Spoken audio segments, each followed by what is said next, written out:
Om Swastiastu. Assalamualaikum warahmatullahi wabarakatuh. Salam sejahtera untuk kita semua. Shalom, Namo Buddhaya, dan salam harmoni.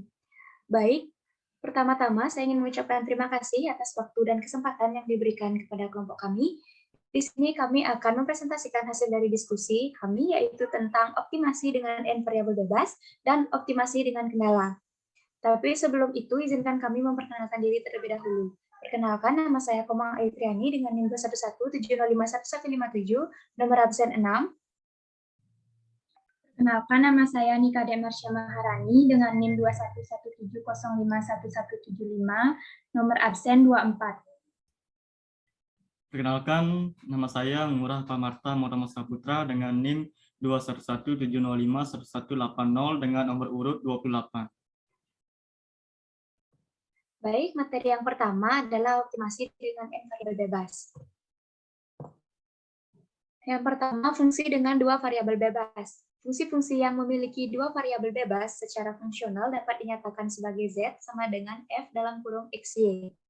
Nilai dari fungsi dengan dua variabel bebas ini dapat dihitung nilainya dengan menggunakan prinsip turunan.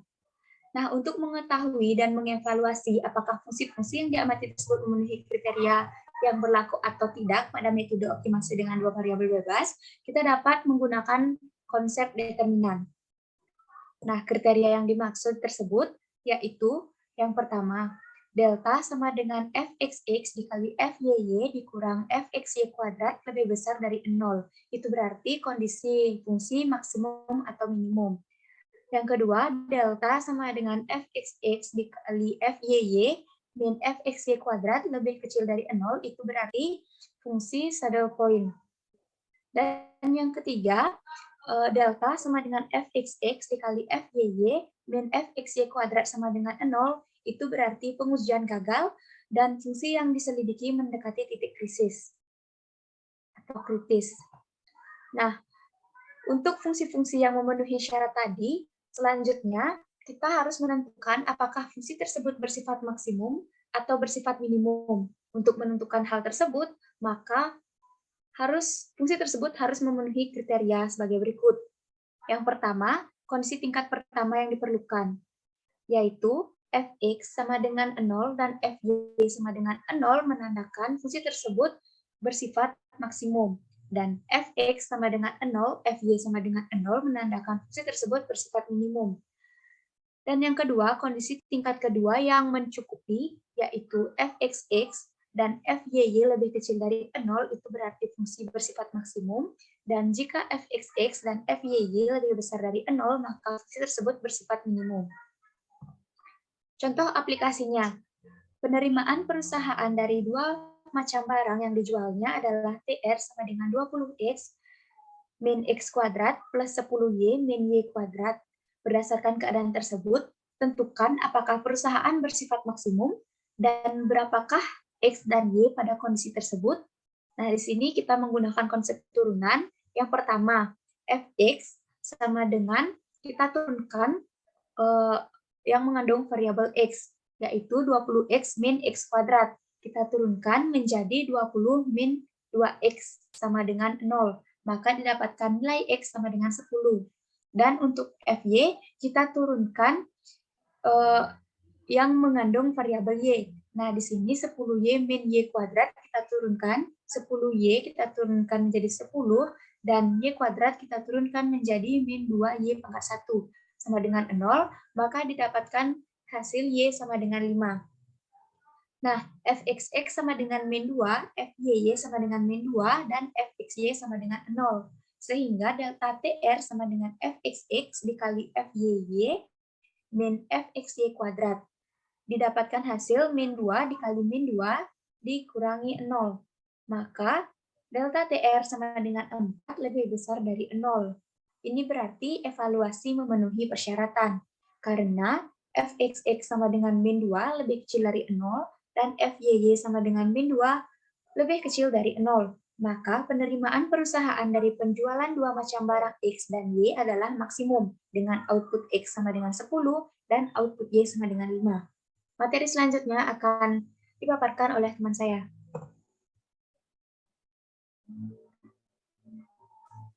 Yang ketiga ada fungsi dengan 3 variabel bebas. Fungsi dengan 3 variabel bebas secara fungsional dapat dinyatakan sebagai Z sama dengan F dalam kurung X1, X2, X3. Fungsi dengan 3 variabel bebas dapat dicari nilai optimalnya dengan menggunakan teori Hessian border dengan menggunakan konsep determinan.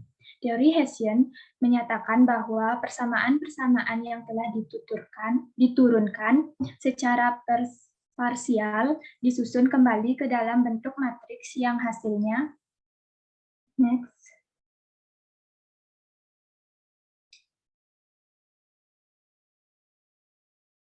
Hessian H sama dengan matriks F11, F21, F31, F12, F22, F32, F13, F23, F33.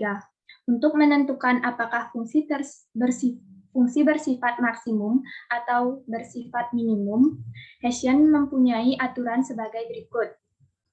Harga mutlak H kurang dari 0, harga mutlak H2 lebih besar dari 0, harga mutlak H3 kurang dari 0, lebih kecil dari 0, definitif negatif sama dengan fungsi adalah maksimum. Harga mutlak H1 lebih besar dari 0, harga mutlak H2 lebih besar dari 0, harga mutlak H3 lebih besar dari 0, definitif positif sama dengan fungsi adalah minimum. Next.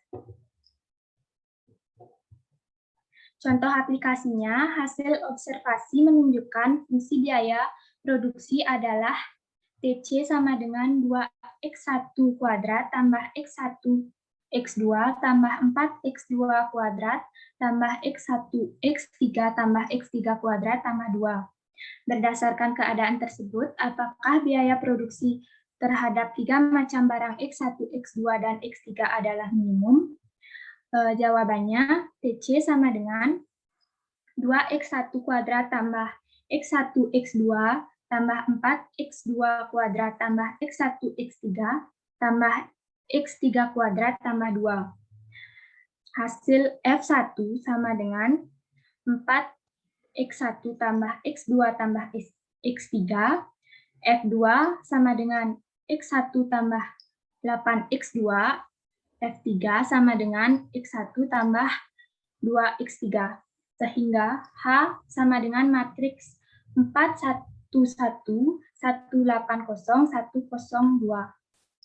Harga mutlak H1 sama dengan 4, harga mutlak H2 sama dengan 32 kurang 1 sama dengan 31, harga mutlak H3 sama dengan 64 kurang 8 kurang 2 sama dengan 54.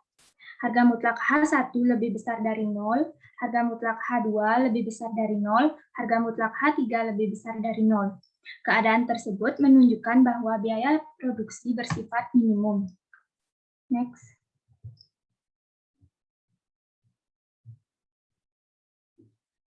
Fungsi dengan n variabel bebas. Untuk fungsi dengan n variabel bebas, keadaan fungsi dan nilai optimal dari fungsi-fungsinya dapat diketahui menggunakan rumus Hessian, yaitu kondisi tingkat pertama yang dianggap perlu memiliki nilai maksimum F1 sama dengan 0, F2 sama dengan 0, dan seterusnya Fn sama dengan 0, dan memiliki nilai minimum F1 sama dengan 0, F2 sama dengan 0, dan seterusnya Fn sama dengan 0. Yang kedua, kondisi tingkat kedua yang mencukupi memiliki nilai maksimum harga mutlak H1 lebih kecil dari 0, harga mutlak H2 lebih besar dari 0, harga mutlak H3 lebih kecil dari 0, dan seterusnya min 1 pangkat N, harga mutlak Hn lebih besar dari 0, dan memiliki nilai minimum harga mutlak H1, harga mutlak H2, dan seterusnya harga mutlak Hn lebih besar dari 0. Next. Yang kedua ada optimasi fungsi dengan kendala.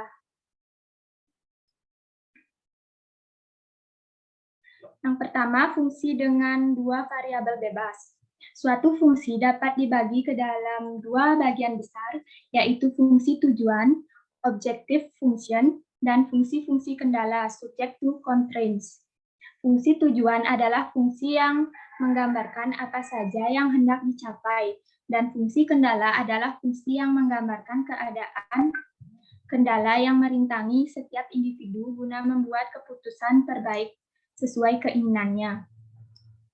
Fungsi tujuan yang memiliki dua variabel bebas secara fungsional dapat dinyatakan sebagai f sama dengan f dalam kurung x, y. Nilai-nilai optimal dari fungsi tersebut dapat dicari dengan menggunakan prinsip-prinsip yang berlaku sebelumnya. Tetapi jika fungsi kendala diketahui G sama dengan G dalam kurung X, Y, maka proses penyelesaian untuk mencari nilai optimalnya harus memperhitungkan faktor kendala yang dimaksud. Next.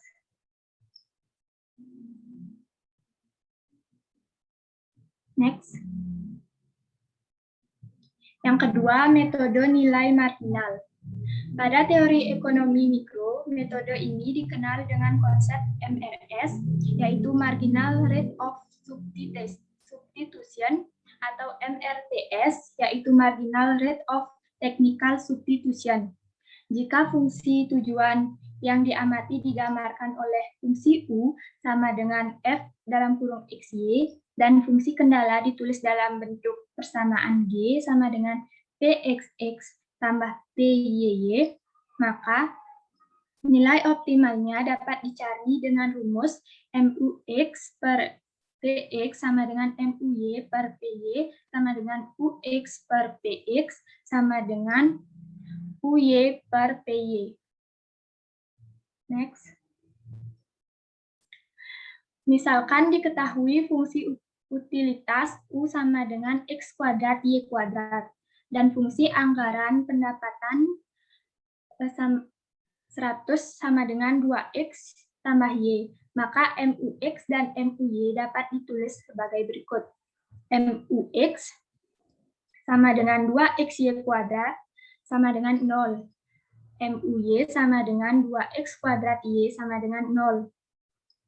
Selanjutnya, MUX per MUY sama dengan PX per PY sama dengan 2XY kuadrat per 2X kuadrat Y sama dengan 2 per 1. Y sama dengan 2X. Bila Y sama dengan 2X, maka 100 sama dengan 2X tambah 2X. Jadi, X adalah 100 per 4 sama dengan 25. Dan Y adalah 2 kali 25 sama dengan 50. Dengan demikian bisa diperoleh U adalah 25 kuadrat kali 50 kuadrat, sama dengan 3125. Pembuktiannya, 100 sama dengan 2X tambah Y, 100 sama dengan 2 kali 25 tambah 50 sama dengan 100. Materi selanjutnya akan dibawakan oleh teman saya. Baik, di sini saya akan melanjutkan materi bagian yang ketiga, yaitu Let's Rank Multiplier. Metode ini digunakan untuk menentukan nilai maksimum atau nilai minimum dari fungsi tujuan yang dihadapkan kepada kendala. Bila fungsi tujuan dinyatakan dengan R sama dengan fungsi XY dan fungsi kendala dinyatakan sebagai integral sama dengan G XY, maka persamaan Let's Rank Multiplier dapat ditulis dengan rumus Z dalam kurung lambda XY sama dengan fungsi XY dikurang dengan lambda G XY. Atau alternatif lainnya yaitu Z dalam kurung lambda XY sama dengan fungsi XY ditambah lambda G XY. Persamaan tersebut diturunkan terhadap masing-masing variabel bebas, sehingga diperoleh persamaan derivatif, yaitu fungsi X sama dengan delta Z dibagi delta X sama dengan delta fungsi dibagi delta X dikurang delta G dibagi delta X sama dengan 0. Kemudian fungsi Y sama dengan delta Z dibagi delta Y sama dengan delta F dibagi delta Y dikurang delta G dibagi dengan delta Y sama dengan 0. Kemudian fungsi lambda sama dengan delta Z dibagi delta lambda sama dengan G dalam kurung XY sama dengan 0. Next. Kondisi titik optimal apabila dinyatakan sebagai berikut. Fungsi X sama dengan fungsi Y sama dengan fungsi lambda sama dengan 0. Untuk mengetahui apakah fungsi tersebut memiliki nilai maksimum atau nilai minimum, digunakan persyaratan determinan fungsi sebagai berikut.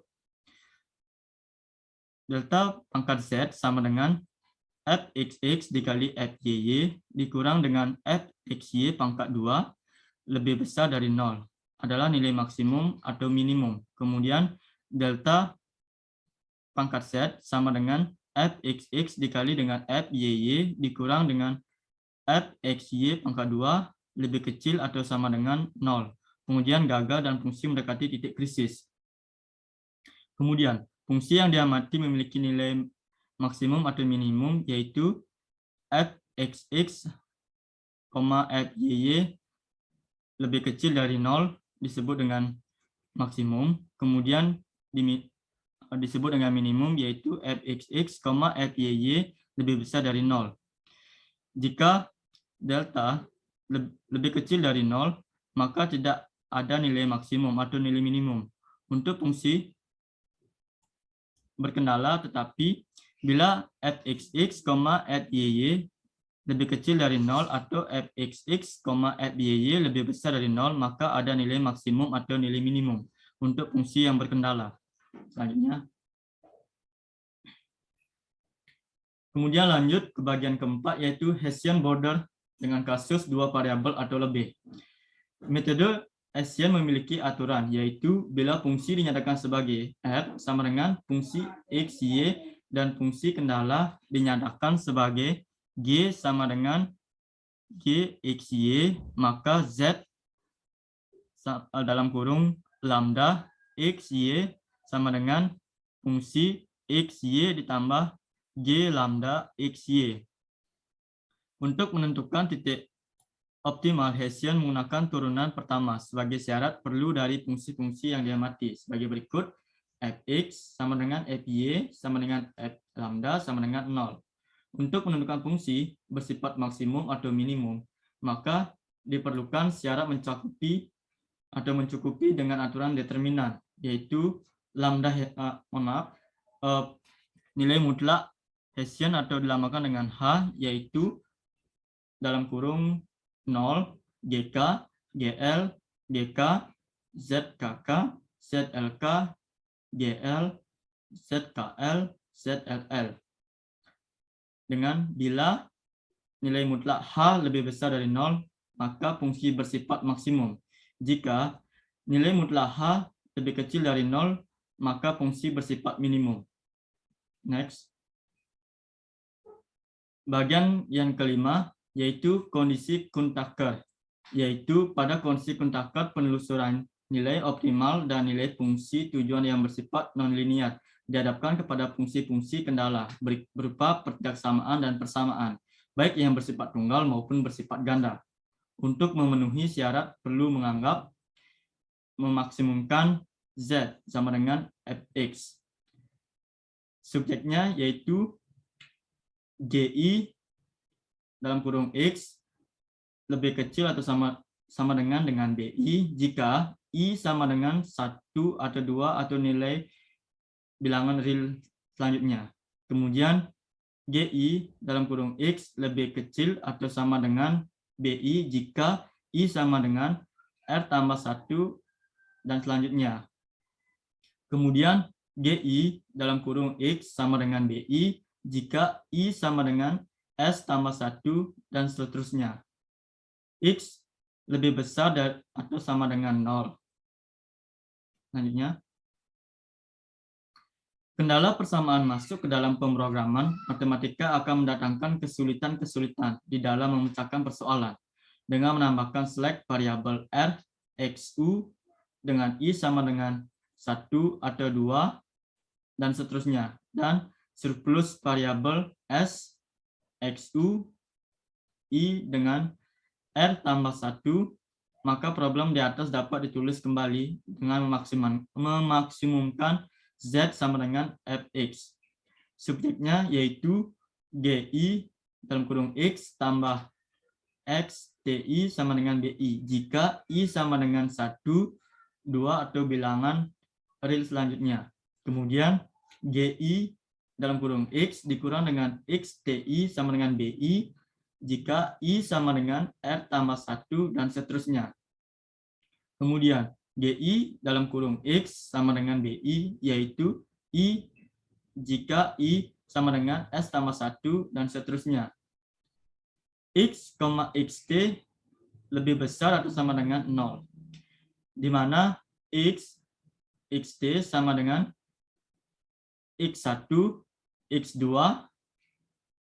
dan seterusnya. Problem di atas dapat diperbaiki dengan menggunakan fungsi Lagrangian multiplier dapat ditulis sebagai berikut. F dalam kurung X, lambda sama dengan F dalam kurung X tambah elemen R dan I sama dengan 1 lambda I dalam kurung BI dikurang dengan GI X dikurang dengan X TI ditambah dengan elemen T dan I sama dengan R tambah 1 lambda I dalam kurung BI dikurang GI dalam kurung X dikurang dengan XTI ditambah dengan elemen R dan I sama dengan S tambah 1 lambda I dalam kurung BI dikurang GI X dikurang XTI. Selanjutnya lambda I, I sama dengan 1, 2, dan seterusnya merupakan Lagrangian multiplier yang berhubungan dengan kendala. Dengan menurunkan F, X, lambda yang berhubungan dengan lambda dan X, yaitu termasuk X, TI, dan I, yaitu atau sama dengan 1, 2, dan seterusnya. Dan menentukan kondisi turunan tersebut sama dengan 0, maka suatu kondisi perlu optimasi fungsi tanpa pembatas F dalam kurung X dan lambda. Hasilnya adalah sebagai berikut yang dapat dilihat pada slide ini. Selanjutnya,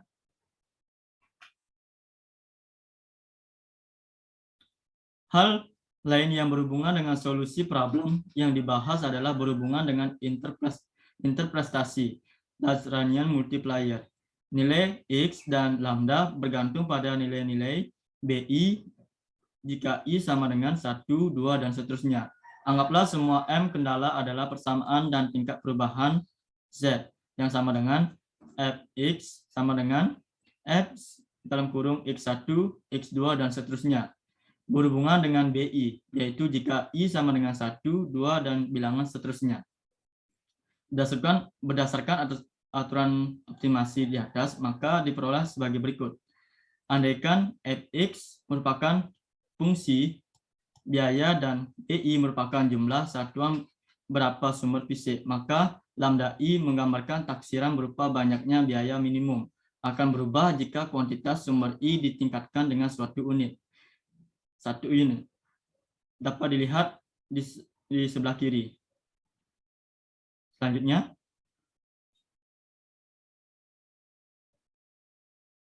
sekian presentasi dari kelompok 5. Saya kembalikan ke moderator.